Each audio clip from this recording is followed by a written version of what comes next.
Kovimman hinnan Kolumbian putoamisesta maksoi puolustaja Andrés Escobar, joka ottelussa Yhdysvaltoja vastaan teki oman maalin.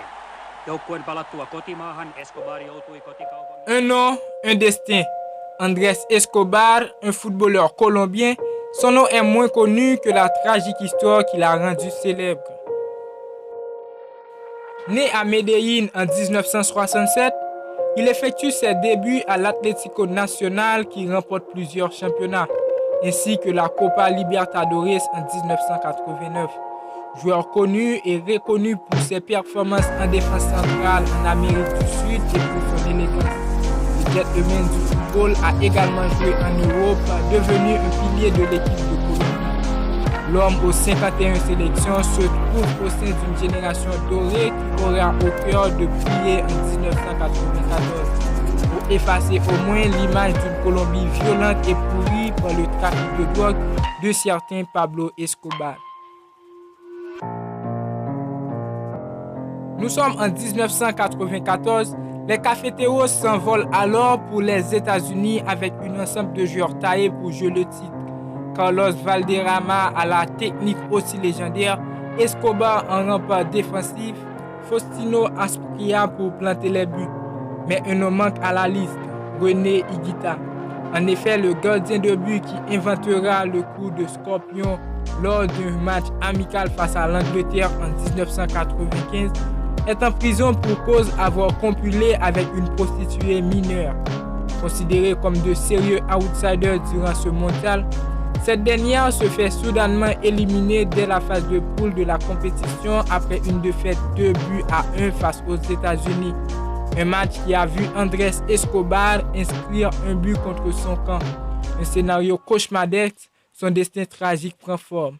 Une erreur fatale qui coûtera la vie au capitaine. À son retour en Colombie, les joueurs partis en héros reviennent comme des parias. Des menaces de mort planent sur eux. Escobar, qu'on surnomme El Caballero de la Canja, le chevalier du terrain pour son élégance, ne s'inquiète pas et dit alors: dans le football, au contraire des combats de bêtes sauvages, la mort n'existe pas. Personne ne meurt, personne ne se fait tuer. Il n'y a que du plaisir. Faustino Asprilla, attaquant fantasque de la sélection, ne se fait pas de mouron non plus. Il déclare après l'élimination: ce n'est pas la fin du monde.